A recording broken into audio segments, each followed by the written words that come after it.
Good afternoon. This is a pre-recorded class while I help hire a vice president, and I'll be in shortly after this ends. So this is the taped me, and then soon you will have the live me.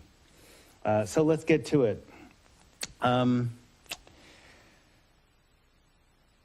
I have spoken and adapted many of the things that are familiar to you in a college curriculum to different ends. And what I mean by that, for example, is, let's take, for example, going from ethnic studies and into addiction studies, talking about algebra, the mending. So literally what algebra means in Arabic, al means the, Gebra is a combination of both the mending and the name of the person who invented it, a prehistoric, from our point of view, a prehistoric African mathematician, Hassan ibn Gebra. But the idea is the image is of a broken stick with the equal sign in the middle. What you do to one side, you got to do the other. What you do above, you got to do below. Start with the hardest thing first. So last week we were talking about mimetics. And basically one of the core things, continuing on the theme of like self-transformation, which one of the things we can talk about in a civilians class that we're not necessarily focusing on within a professionals class, because theoretically the professional has already been formed. Civilians have to understand, okay, this is the goal of therapy or treatment. Some of you may or may not get into treatment, so what you're going to have to do is develop those skills on your own, either before you get in treatment or independent of going into treatment. So algebra means the mending. And where it came from Notarianism. What Notarianism is another name for what we call in English the Egyptian mystery schools, which held that you're a part of Creator and creation. And that is, for example, the netters. This is where we get the German to English word nature. Nature came from the netters. Basically, the idea that Creator is inside of creation, inside every atom. And so the best way to know Creator is through studying creation and then yourself, hence the dictum in the Egyptian schools from which many of the universities of the world sprang, know thyself, okay? So through knowing yourself, you could come to know Creator, and the basic idea is essentially know thyself. I've written in song, know what you feel, that the storms of emotions might heal. There's an African proverb that says, calm seas do not make skillful sailors. So what that is basically saying is that your emotions are like water, and that if you're going to have skill with dealing with your emotions, and this is what I mean by pills are not skills, if you're going to actually have skill navigating your emotional seas, both in calm and in crisis, you're going to have to learn skills of identifying what kinds of water you're in, hot water or not. So you have to know where the storms come from, or at least find a calm place to weather the storm when they do come. So some basic self-soothing skills.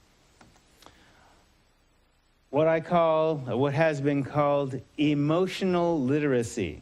That is being able to accurately name emotions, where they change, where they are combined, and where they are felt and stored in the body.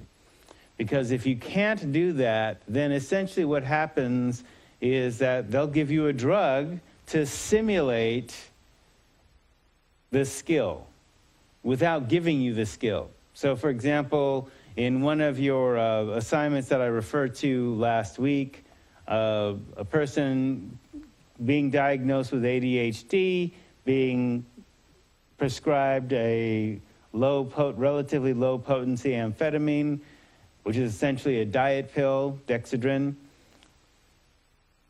The person also had anxiety, which is also a form of fear.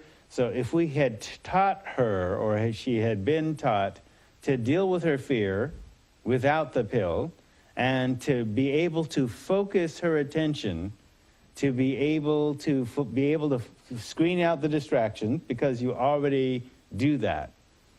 And that's what part of the neurochemical balance allows you to do, and that skill, though, is usually untrained in people. So to be able to look at when the drug is suppressing anxiety as a result of being stimulated, you're too busy to feel fear, and the drug artificially induces a state of courage by screening out the fear so that you can focus your attention and feel up. It also suppresses appetite as another effect. So if you remember, all drugs have effects.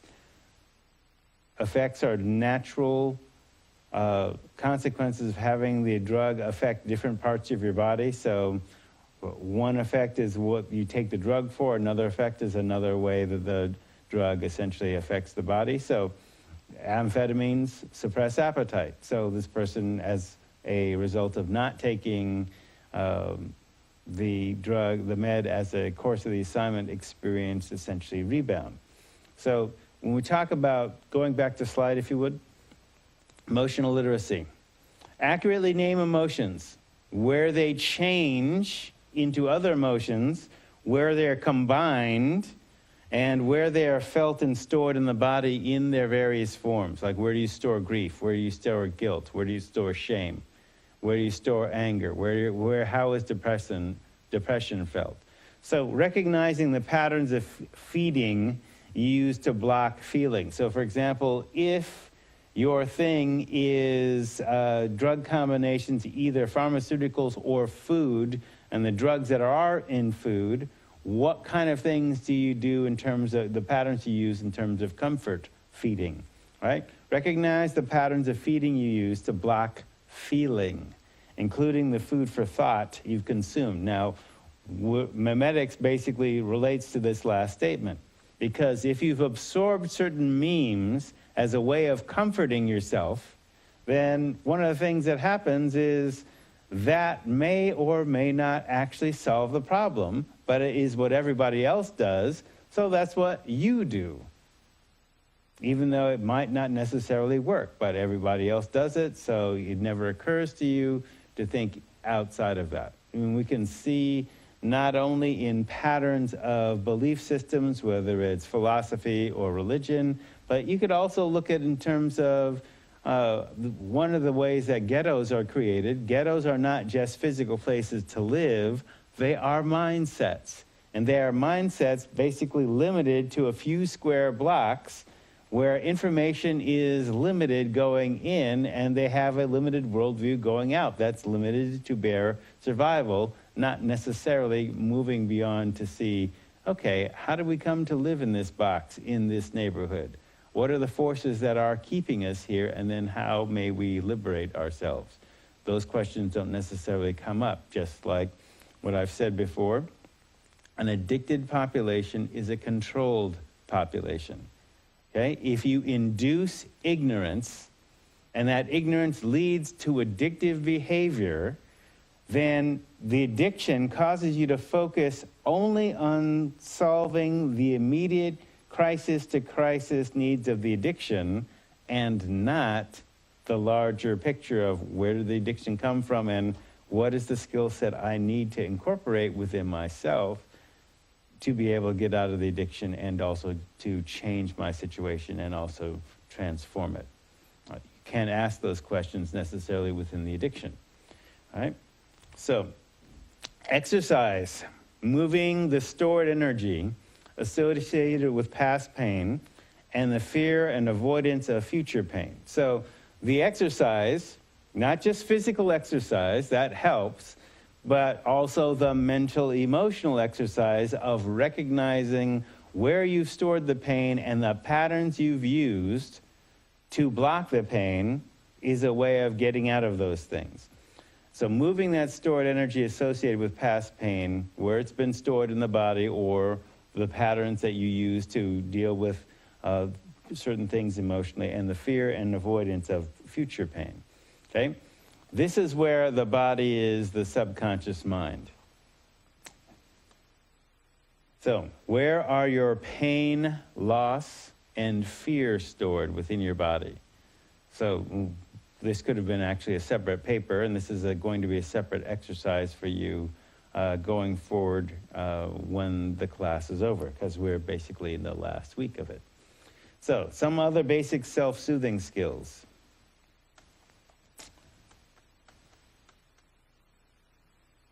Mind-body disciplines.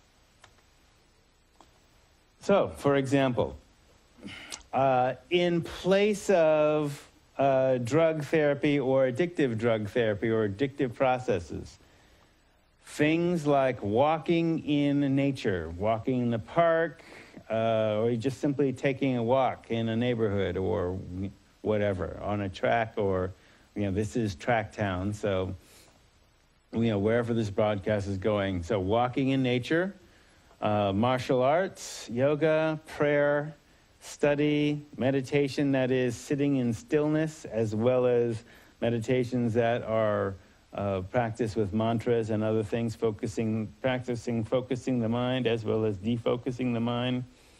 Music playing or listening, basically the disciplines that go with doing those particular things are some of the basic self-soothing skills people are familiar with, and I, as a teacher, use myself. Running, swimming, surfing, weight training, diet and exercising the mind and emotions. So the diet is not just the physical food diet, is what is you're feeding your brain, your body, your mind, and your emotions, and your imagination. Those are critical things too. When Yeshua talked about, in the Aramaic version of the Lord's Prayer, he's not just talking about give us our daily bread. He's also, that word, the phrase that he's using in Aramaic is talking about food for thought and a diet of food for thought that leads to health, that leads to freedom. Poetics. Prose, in order to basically be able to do poetry, is not simply the words, but the other meanings or the multiple meanings of the words that cause you to think and reflect on your own particular situation. Poetics, prose, like writing essays, journaling, free verse.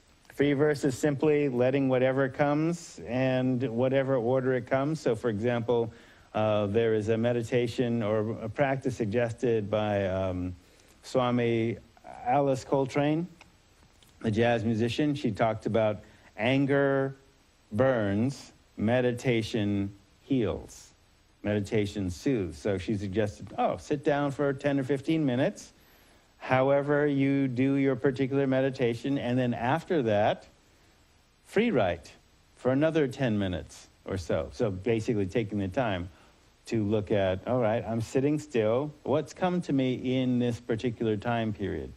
And if you sit down and do that and make that a habit, your mind automatically begins to turn to looking at implementing certain solutions that come to you in those particular times. So poetics, prose, journaling, free verse, reading to children. If you have children in your life, one of the things their perspective allows you to do is basically look at things in a different way. The simplicity of reading Green Eggs and Ham to my granddaughter, or, whatever, so reading to children, or reading children's books, too. So these are things, all these things are things like multiplication and division within algebra, in order to be able to do the mending. So algebra, in this sense that I'm talking about, is not simply about mathematical computation. It's about life skills and soothing and self-soothing. So in order to be able to do algebra, you have to add and subtract. First, you have to have a concept of number. You have to add and subtract. And you also have to do your times tables, things that are repetitive that become automatic. Memorizing your timetables allows you to do multiplication and division. So these things, these mind-body disciplines are like doing multiplication and division for algebra. Addition and subtraction. Even more critical, and that's why these are the things, when you're doing math, you learn these things first, how to add and subtract. In algebra, where it's a spiritual discipline, here's what you're adding and subtracting. Addition of the things which lead to recovery, balance, and health, and healing. That's what you add. Subtraction of the things that do not add to recovery, balance, health, and healing. And that's often the trick, because one of the hardest things to do within recovery is to let go of things that have become, if you will, bad habits. That's often the hardest to subtract. So for example, even if you recognize that it's an addictive process, for example, during your Give It Up paper, when you gave up coffee, you gave up sugar, high fructose corn syrup, dexedrine, all the things that you gave up, texting, video games, whatever it was. The hardest thing to do was to let those things go, and you experience various levels of withdrawal, even though it was for a week. That is, if you made it through a week. And then you learn that, too. So, addition of the things which lead to recovery, balance, health, and healing. Okay, those essential practices and disciplines, the mind-body disciplines as an example, if you're not doing them. And subtractions of the things which basically distract you from that. So if you may feel tired, go for a walk anyway. Because one of the things that happens is the body starts to respond to the necessity of exercising. And even if it's a brisk walk, even if it's only for 10 minutes, you change, you transform. So that's one of the things in terms of subtracting procrastination, subtracting a sense of laziness. Next term we'll learn about certain neuropeptides which, like neuropeptide Y, which basically is the neuropeptide that basically says, eat more, relax. Eat more before the tube. There's actually a neurotransmitter that actually leads to disease conditions like obesity and diabetes, where diabetes happens when you overeat and don't exercise to compensate for the extra sugar. And so there's actually a neuropeptide that actually reinforces being lazy and eating. I know that one very well, right? So, simplify the terms of your life, just like in a mathematical expression, right? Add the things that lead to recovery, balance, health, and healing. Subtract the things that do not add to that. All right? So more practically or hands-on from an emotional context. Thoughts and emotions are chemicals and energy within your body. It's not what is wrong with you, it's what happened to you. All right? And as a result of what happened to you, your brain imprinted strategies to deal with those particular situations that keep repeating, that are recursive, that is, they recur over and over again, using chemicals and energy. Just like we were talking about with the four brains, lizard brain, mammal brain, human brain, and angel brain. Your brain imprinted strategies to deal with it. And on the lizard brain level, it becomes a reflex. Oh, I'm in a crisis situation. This is how I deal with it. This worked before. Even if it only worked once. Your brain remembers that, and that's part of lizard brain, the reflexive response to a situation without thinking about the long-term consequences, which is angel brain's executive function. Oh, if I do this, I'm going to have the same result. So insanity is doing the same thing over and over and expecting a different result. So angel brain says, no, we're going to do a different result, right? So a meth addiction can become a sugar, caffeine, and nicotine addiction, and a little or no food addiction, or the foods that you do eat if you're on meth become things that are easily assimilated while you're on meth. So as an example, from a harm reduction point of view, okay, we could stop you doing meth, all right? So you're not using meth, but you are not nutrifying your body and actually causing stress, not living. The pronoun actually should be your, not their, but I'm talking about, well, I was talking about from a general point of view. A meth addiction can become, instead of a meth addiction, become a sugar, caffeine, and nicotine addiction. Great, they're legal drugs, but they're not necessarily helping you. You've just simply switched addictions to other processes and chemicals. Okay, if you're used to stressful living for long enough, that becomes normal. And that also becomes one of the ways in terms of certain drugs reinforcing certain modes of behavior going from crisis to crisis. This is another level of how an addictive population becomes a controlled population, because if they are stressed out and moving from crisis to crisis, whether it's a money crisis or a food crisis or a, acquiring their drug of addictive crisis, they're focused on the crisis and not on long-term living. So that, once they get into recovery in terms of not using the drug, becomes a pattern that they got used to living, and they continue to replicate that. Just like we were talking about with the codependent family within an addictive system, those kids, whether it's the super coper, the scapegoat, the lost child, or the mascot, they're used to living in a stressful addictive system, and one of the things that'll happen without recovery is not only they will marry an addict or alcoholic, but they will replicate those crisis to crisis conditions in their families as well as their workplaces without recovery, without looking at the core emotions and the issues that were developed within that particular system.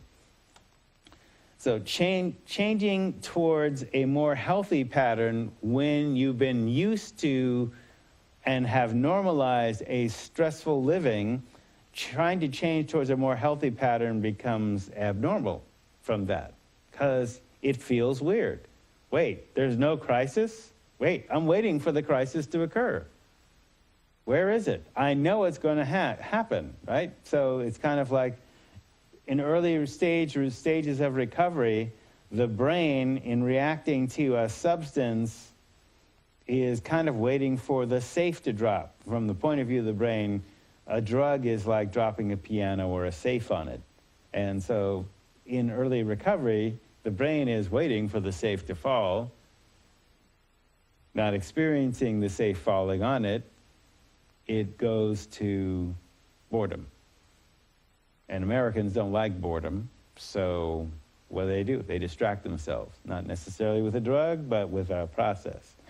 So changing towards a more healthy pattern becomes abnormal, and it seems like it becomes more boring because it basically requires not being in a crisis and being used to being with yourself, not in a crisis. Because in addiction, you don't have time to pay attention to yourself. But when you're moving towards recovery, that becomes a focus, and you're not used to it. It becomes abnormal. Right? So it's uphill until it becomes the new normal. And once it becomes the new normal, then you start reinforcing that cycle of health that's moving towards health. Crises don't end, but your attachment and your skill level with dealing with them can potentially increase. Okay? That is not only changing your chemical and energy diet, but also your food for thought diet too. Okay? So not just diet and exercise, but change your thought and food for thought. Because what you take in or consume, that affects your mood.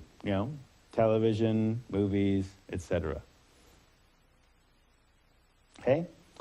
So you change your life game plan to something more optimal. So drugs are feelings, and processes are feelings. So turn your avoidance into a void dance, being a little less poetic. Okay? For example, within the Fourfold Way, you can think of meth addiction or other addictions like meth that are stimulation. So this could also be television. This could also be video games. This could also be gambling. It's an addiction to intensity. And you confuse intensity with living, particularly when you've been used to living in a crisis mode. Crises are intense.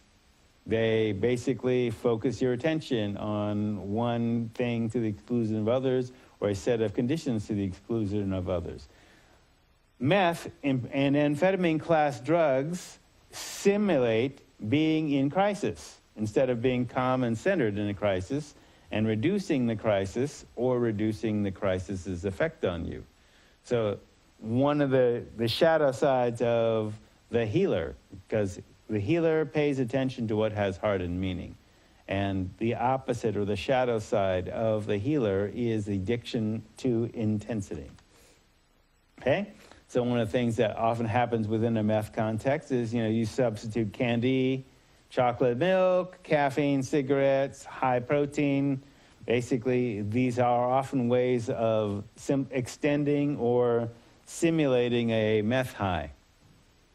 Particularly if you haven't paid attention to the emotions that drove you, for example, to meth in the first place, or substitute your particular drug, whatever those emotions were.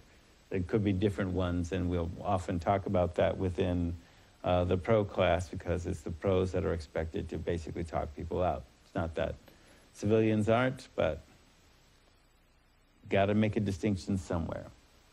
So one of the questions you could look at is, what is the rush? Or what is the end result that you get from this substance or process, and how do you get it without using a damaging drug or a damaging process? Okay? The cure to the rush is in its opposite, stillness, or moving towards stillness. Okay? Stealth, not speed. Slow down. Pay attention to what has heart and meaning. Pay attention to those feelings. Work through the pain, loss, and fear till you get through the depression, through the anger, into serenity. Acceptance of what's happening with you. Right? It's a process. So slow down.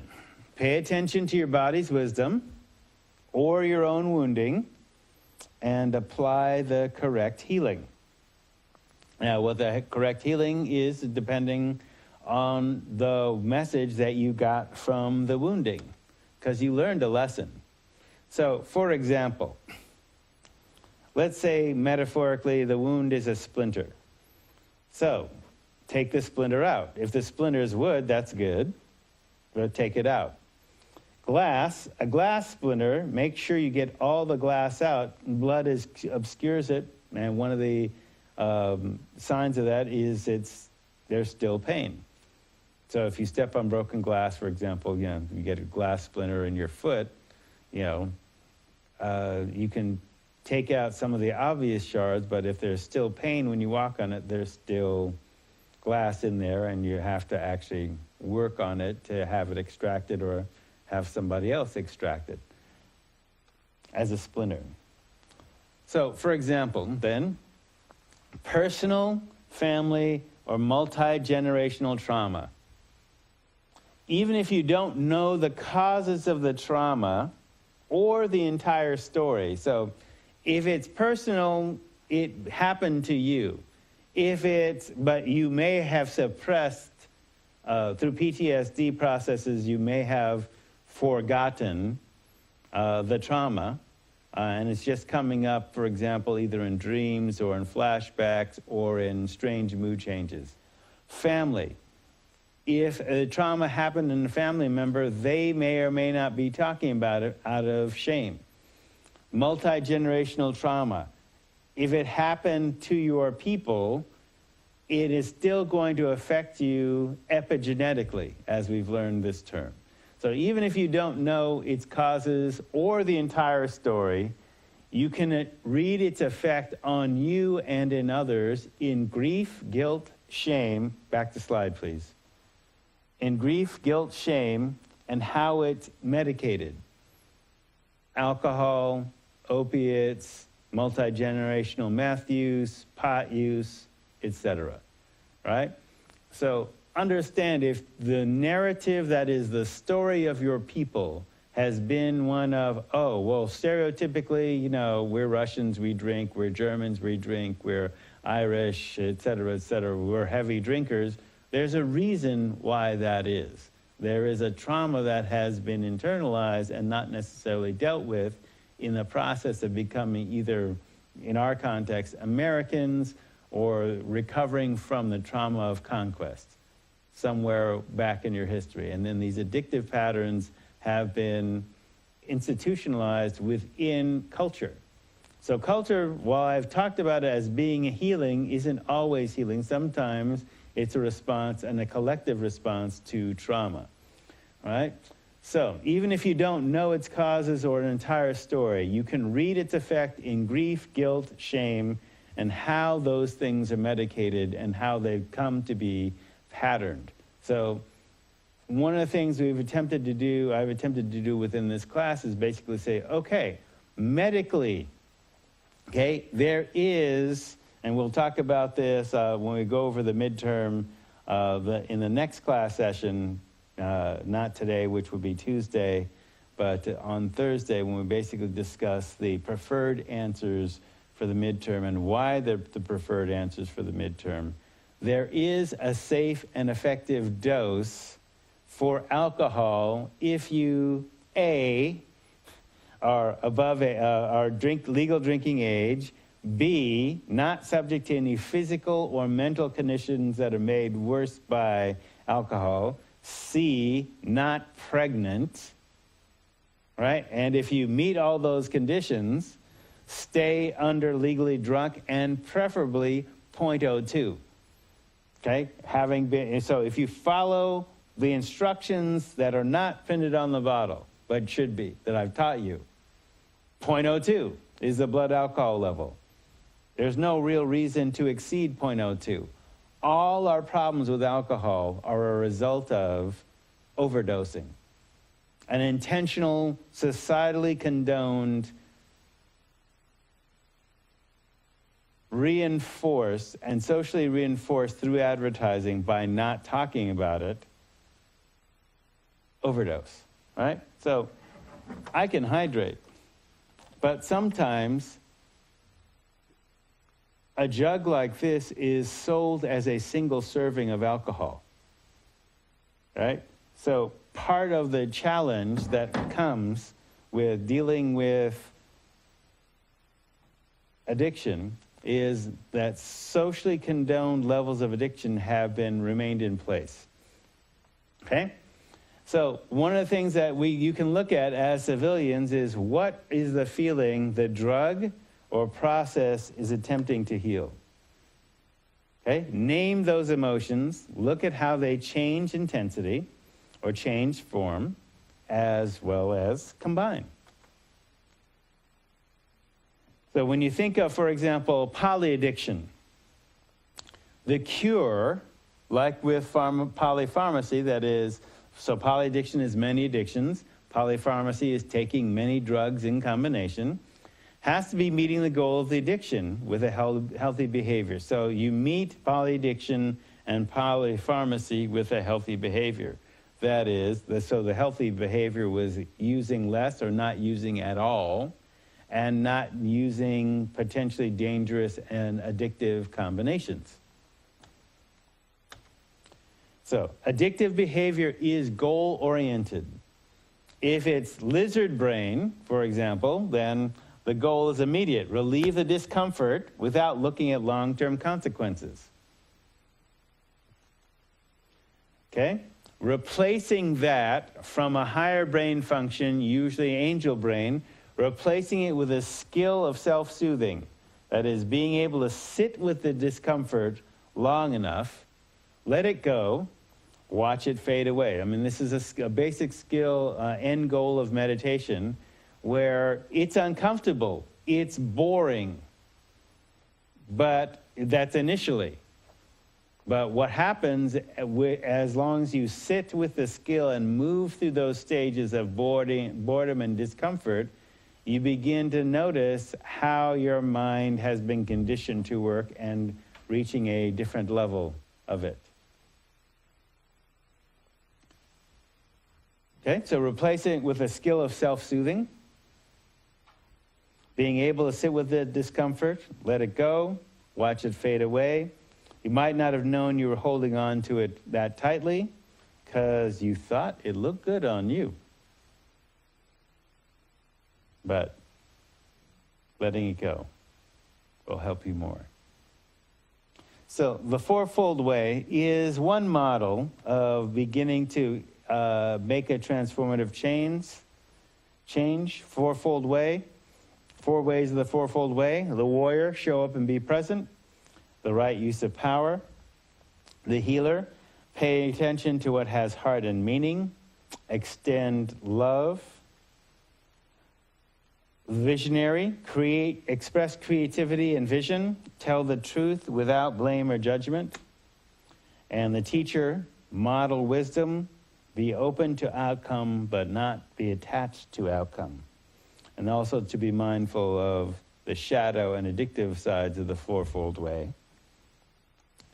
The warrior, which is addiction to perfection, the shadow side of excellence, and the right use of power, also symbolically represented by Aryan as a wounded child of the North, who faced with rebellion and authority issues, patterns of invisibility where you make yourself invisible or you make yourself irrelevant.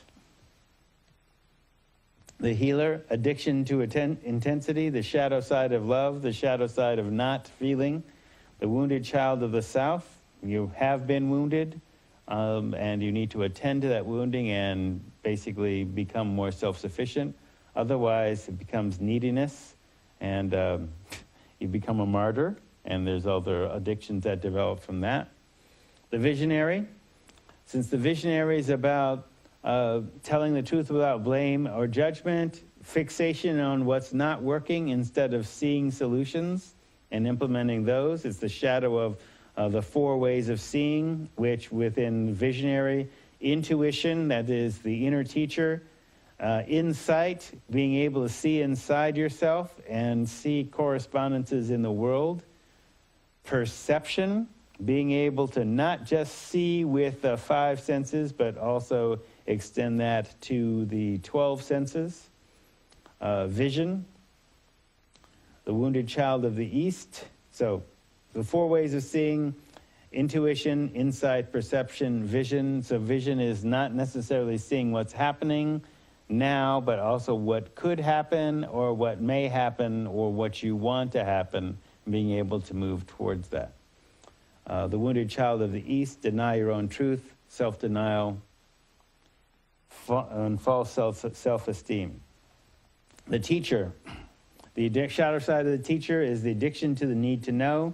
The shadow side of wisdom, being dogmatic, righteous, critical, arrogant. Within that framework, the wounded child of the West, basically positionality means taking a position and not moving off of it, and basically being in judgment of others and having control issues where you basically, use fear to manipulate and intimidate people so that you don't have to change by making them wrong and your own position ultimately right, which could blind you to actually seeing and doesn't make you necessarily a good student. So we'll stop here, and I will be joining you shortly.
All right, live and direct now.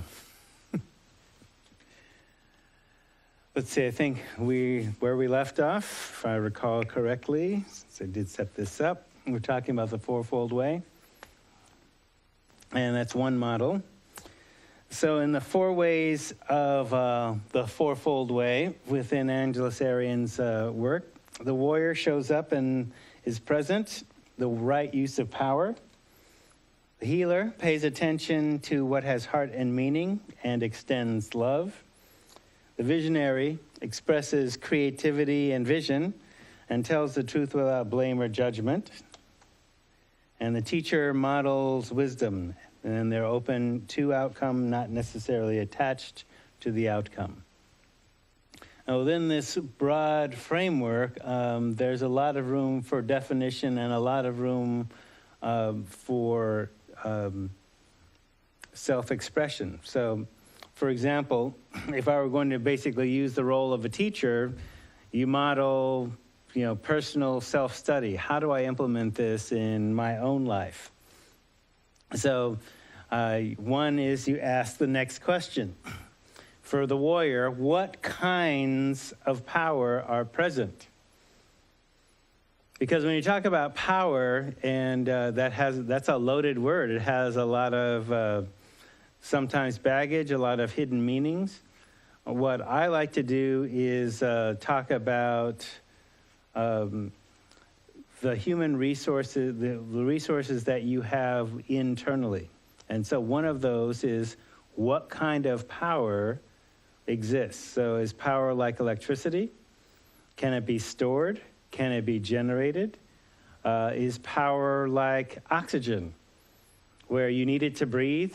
Some leaders can be like leadership focuses power.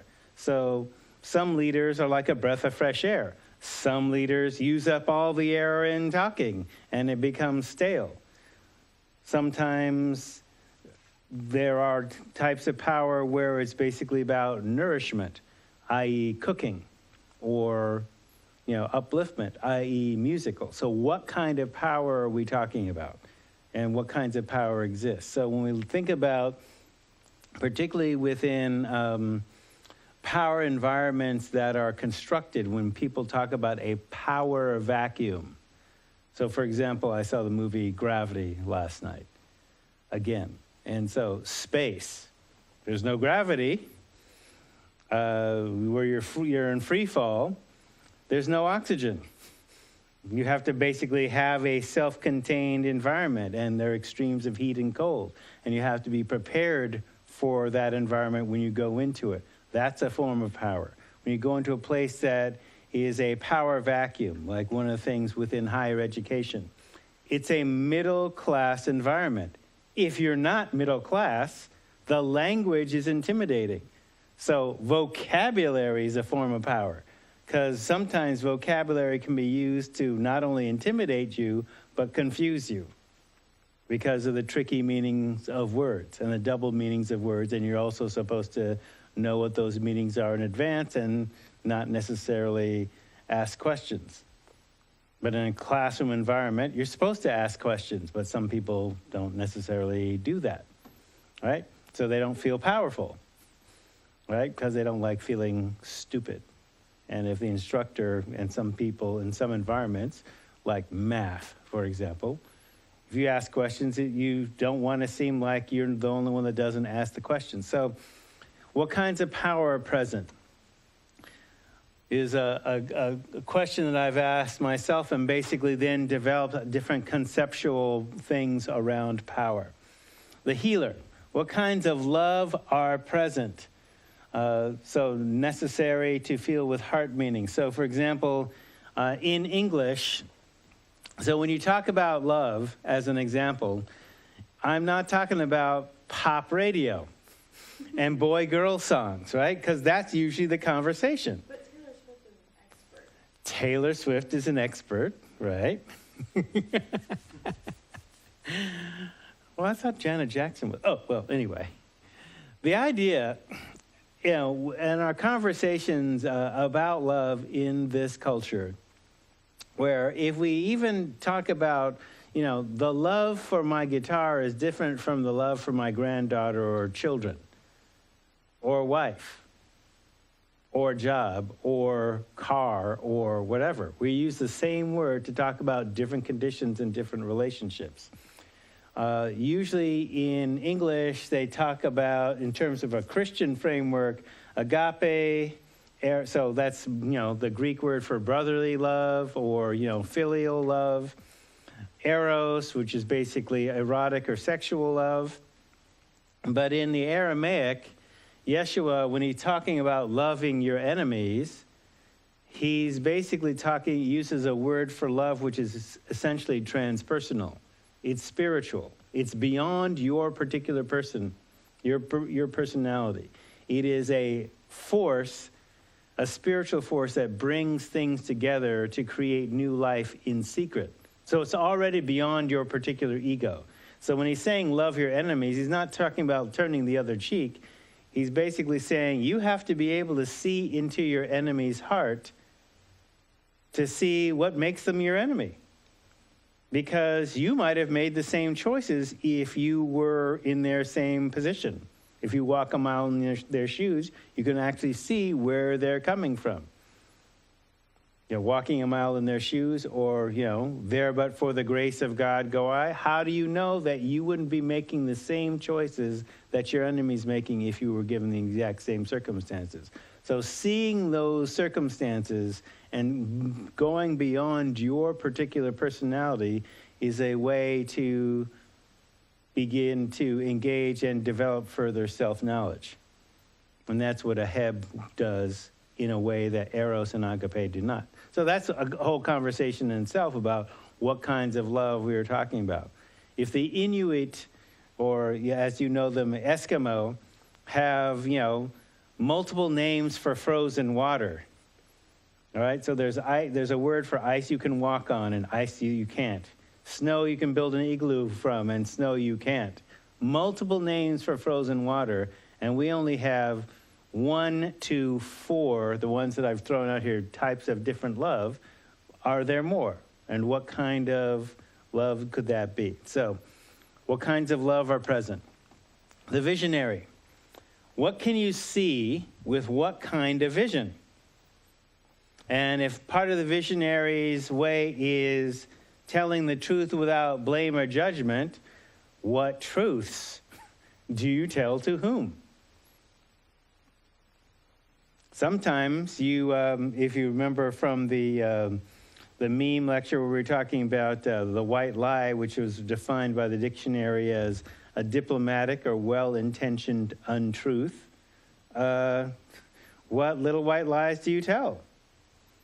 Or do you tell them? Or do you talk about difficult truths, like the elephant in the room, whatever the elephant is? What truths do you tell to whom? The teacher. What kinds of wisdom and what kinds of outcomes are possible and optimal in terms of looking at, well, once you have a certain body of knowledge, what is it that you do? Because part of when you combine all these things, in terms of paying attention to what has heart and meaning, sometimes the optimal outcome is the one that creates more fear because you're not used to it, because it basically means change. And it's scary. Change is scary to some folks, unless they're used to doing change processes. And that doesn't necessarily make it easier. It just means that you're more practiced at doing it.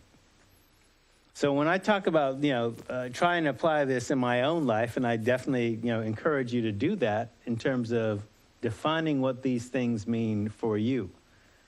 When we're talking about the introduction to addictive behavior, how do you find a way within, this society, within your own life, looking at all the processes that you have? How do you create a pattern for wholeness?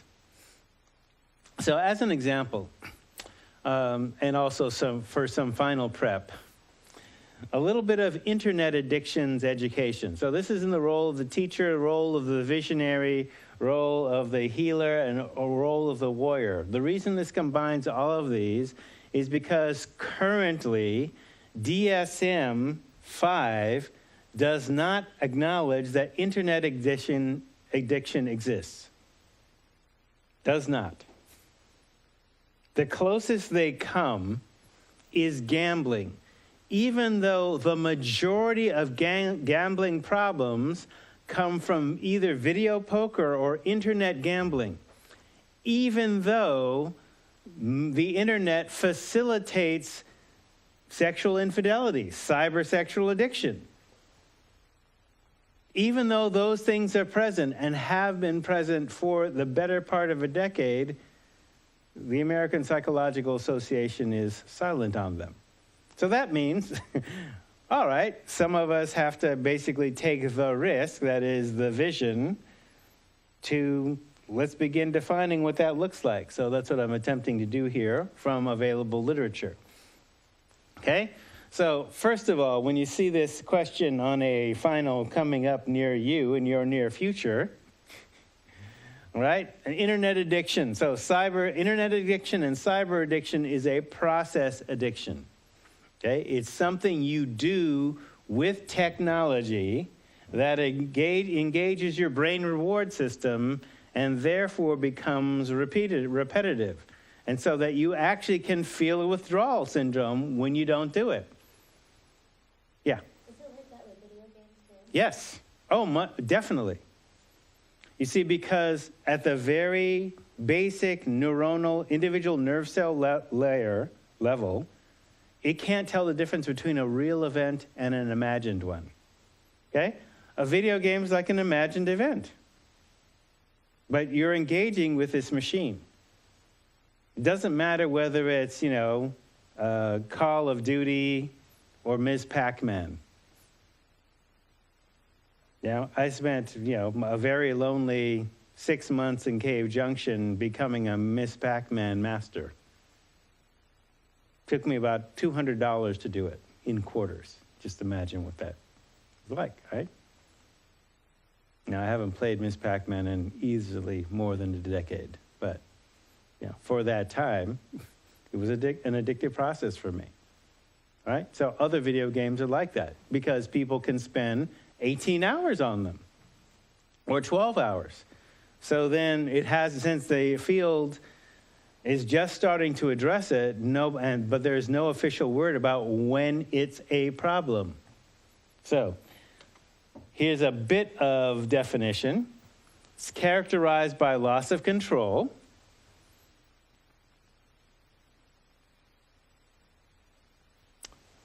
There's going to be, depending on what it is, a loss of boundaries and continued compulsive use despite negative consequences. Now, if you look where I'm borrowing this meme from, I'm basically using a drug dependence meme from the old DSM, which doesn't even have this language anymore. The idea is that, okay, internet addiction, cyber addiction is a process addiction. It's like a drug, except you don't take it into your body. You engage with it within your body, mind system, and it engages your emotions, and that's the addictive part of it. And the continued compulsive use despite negative consequences, can you give it up? Do you have to lie about it? Do you feel some shame? Playing a video game for 12 continuous hours, losing sleep. Is it paying you? I mean, so just look at that, because when previous students in your class, in earlier years of this class, talked about, okay, my boyfriend's using the computer I bought with financial aid to play Doom or to play World of Warcraft, and I need it for my homework, and I'm doing my homework because the financial aid I'm getting is supporting us. And this guy is basically building up some orc or whatever in World of Warcraft so that he can sell it in 3 months, which is illegal from the World of Warcraft point of view. But when you think about, okay, simply, let's do the math. You're working on this project for 3 months. and you're getting $1,500 at the end of 3 months, which is like less than $1 an hour. And it ain't even your computer. Would that be addictive if you're spending 12 hours? Hello, yes, it is, right? Would that be a loss of control? Yes. Continued use despite negative consequences? So see how the meme works. And, you know, I'm throwing it out there for, hey, improve upon this, all right? So like any process addiction and also like substance abuse treatment, the main cure is abstinence from the problem behavior and or limiting your addictive engagement at the moment. Now, obviously, for those of you who did an internet fast or a Facebook fast for your papers, yeah, and you described going through withdrawal symptoms, right, okay, try not using your cell phone, try not answering email, try not, you know, there's a certain amount of internet engagement that has become necessary to maintain our various lifestyles, right? Okay, so if your job involves net use, of course, stick to your job and not to entertainment. But if you're going to do entertainment, limit the entertainment to something that's practical. That you have to find, you know, your own limits for that. So that's pretty much, you know, up front. So part of the cure is also spending more time with living systems than electronic ones, you know, i.e. nature, i.e. exercise, i.e. face-to-face contact with people, reading books to children, like paper books, not on your iPad.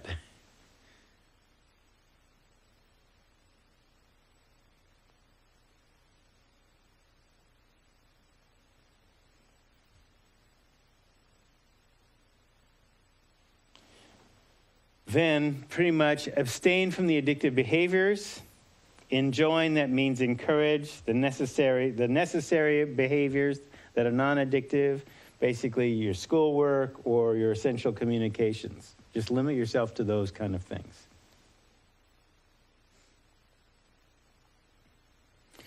Now, part of this, in terms of looking, since the field isn't really addressing this, I'm just trying to get, like I said before, ahead of the curve, because it is a problem that people repeat and report, that it has become a problem in our lives, and why wait for the mainstream to catch up?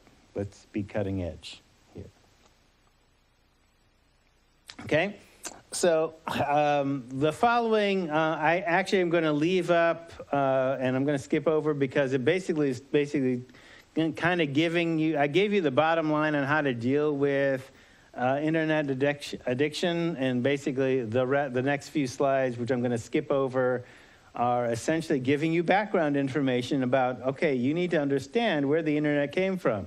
It came from weapons research. And basically what it does is put the power of television into your hands, into civilian hands, as a weapon.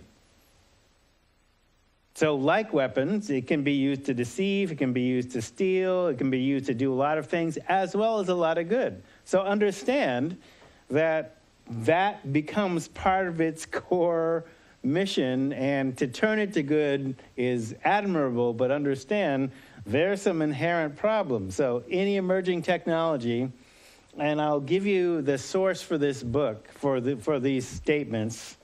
There's 2 books by the same guy, Jerry Mander.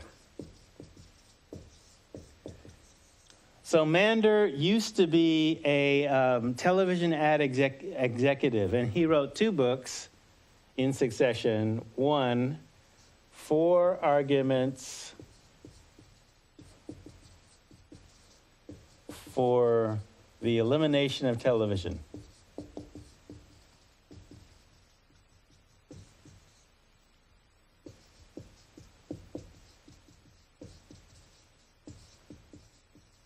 Like elimination.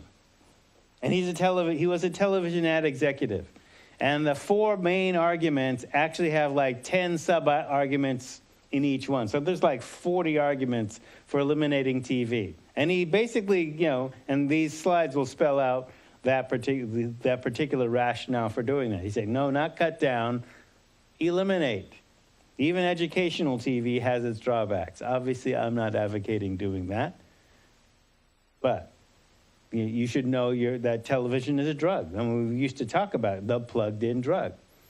Well, the internet basically takes that plugged-in drug a step later and puts the power of TV in your hands. Second, following from this, 4 arguments for the elimination of television. In the absence of the sacred.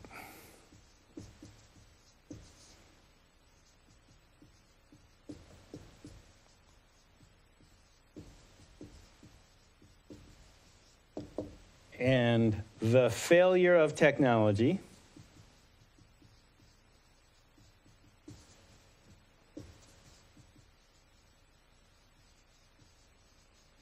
And the survival of the Indian nations.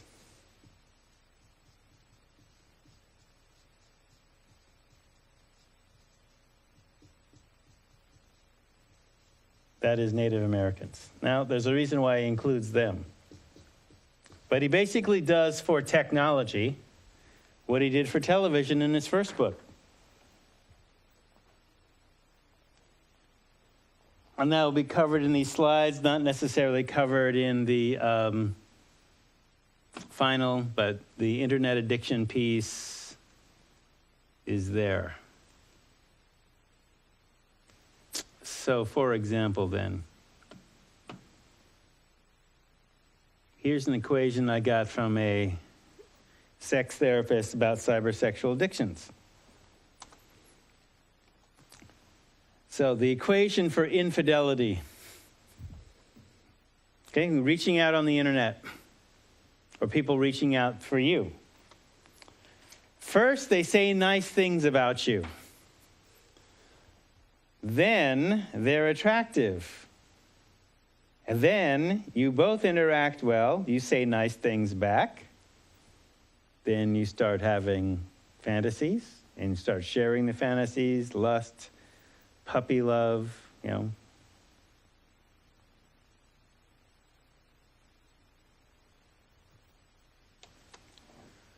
Then you reveal your feelings, risk rejection.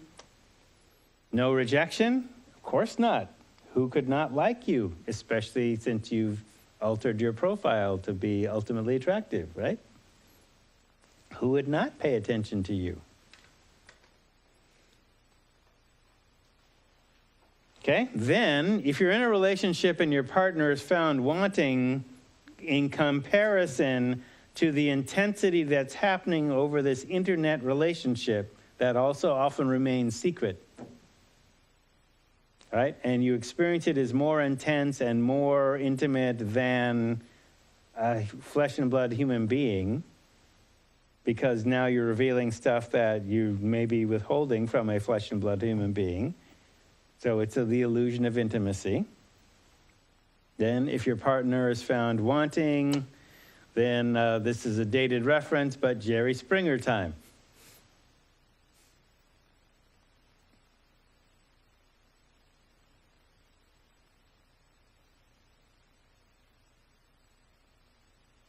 And all these are things were facilitated by a technology that connects people over a distance.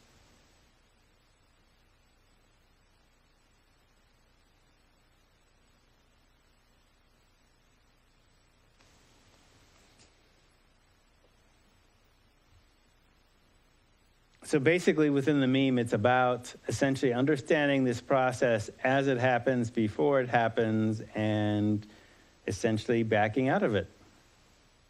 Engaging in real-time, face-to-face conversation and connection. And developing the skills to do that, face-to-face. So within treatment, contemporary addictions treatment basically depends on abstinence from the problem behavior and persons, places, and things that lead or associate, that you associate with the problem behavior. right? So going from no, so recognizing that people often go from no, so it's not about just say no. It's going from no to no, K to oh no to hell no to KNOW, no. So what I'm talking about within that particular process of dealing with, you can't just say no to an addictive behavior. You have to know, KNOW, why you engage in the behavior, what needs are attempted to be met by the addictive behavior, and finding and meeting those needs in a healthy way. And hopefully through using or adapting a fourfold way process. Now, most treatment there isn't a fourfold way treatment center. Like to create one, but doesn't exist yet, right? So what basically treatment should show you is the underlying emotions and give you skills to explore and utilize and develop yourself and your awareness of those emotions and your skill with those emotions. What it should do, what it actually does might be something different.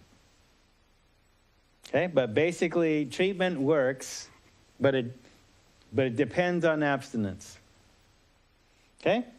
So some of those things are contained within the 12 steps in tradition in terms of reading the book and going to meetings, but a lot of it you absorb through the experiences of people, and you may or may not get that through treatment, and you may or may not get that through going to meetings. It's not always a component of it. It is contained within the literature and the knowledge base of some people in terms of the wisdom base of some people, the human resource of wisdom. But not everybody absorbs it in the same way or at the same time. Right? So 12-step programs tend to focus only on substance abuse and the specific addictive behavior around substance abuse without dealing with other related problems. Okay? So hence the focus then on recovery time. So for example, recovery 1 to 3 years from a particular substance or all substances. Long-term recovery is about 10 plus years. Okay? And that varies according to the program. So you can see alcoholics with 20 plus years and addicts with 5 years, both being considered old-timers within their respective frameworks. But again, that's simple abstinence from substances.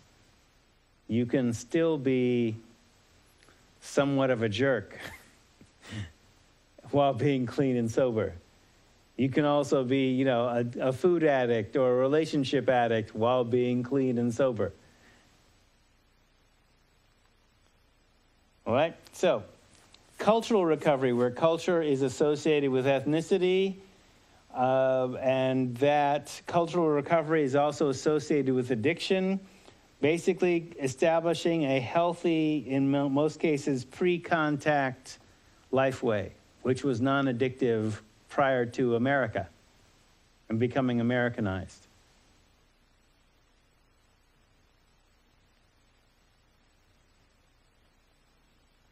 Okay, so when we talk about what a healthy pre-contact lifeway would look like for white people, who often, because of the meme that we've used for culture in America, well, they say, I don't have a culture, or I'm white bread and mayonnaise, or I don't know where these food memes come from, but white bread and mayonnaise, like what? I'm Heinz 57. Ketchup? What? Where did you get that? All right, so non-sexist, non-racist, non-classist, accessible, people with disabilities, utilizing sexual diversity. That would be, there was a European-based culture that had that, actually. Pre-Romanized Christianity. What were the Irish before they were Catholic? Or the Italians before they were Catholic? So in the wisdom way of the teacher is open to outcome, not attached to outcome. in Japanese, a sensei is translated a teacher actually means one who's gone before. So teachers follow a certain path, and often teaching what they most need to know themselves. So learning, often what they teach, just ahead of the student.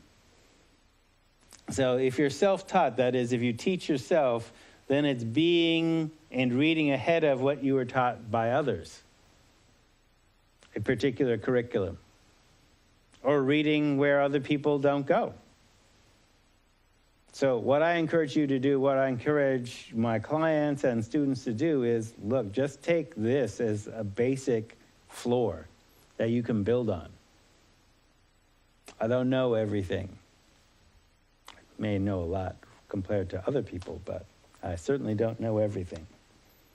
All right? The curriculum I was raised with, basically you send your child to school reading 2 grade levels before they start.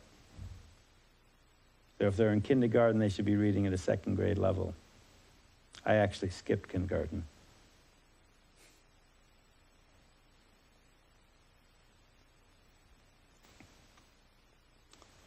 So, just ahead of the student. So an intro to addictive behavior is not simply to teach you facts, but also have you learn about yourself. Well, as Lao Tzu said, true mastery can be gained by letting things go their own way.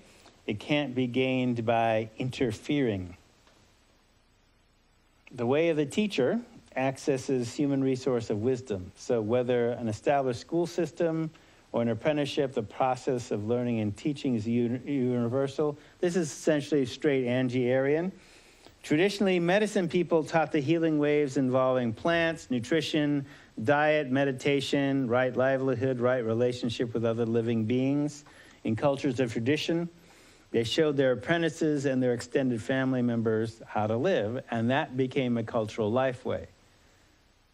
What happened is those people, in the process of becoming civilized, got destroyed, particularly here in America. Thank you. All right, so pearls of wisdom come from pain. Forgiveness is not forgetting. It's losing attachment to your anger. So you heal the pain correctly, including the anger, guilt, shame, whatever the pain is, and you acknowledge it, that the pain exists, then reframing whatever the pain, the suffering is, and then letting go of your attachment to it. So you let go of attachment to the anger, but hold on to the lesson. So in this way, you create something out of the irritation like a pearl. So when we talk about the human resource of wisdom, it's best to learn things sometimes the hard way, that way you never forget them. Pearls of wisdom come from pain. So do not cast your pearls before swine, that is, those who cannot see your pain or help you heal it. So let's end here, and I'll put the rest of this up and see. We'll basically be doing the same thing Thursday. First 40 minutes will be pre-recorded, and then I'll give you the preferred answers for the midterm, and then physically hand out the final, as well as having it posted online. You will have till the final is due December 12th to hand in all extant assignments, including the final. So, see you Thursday.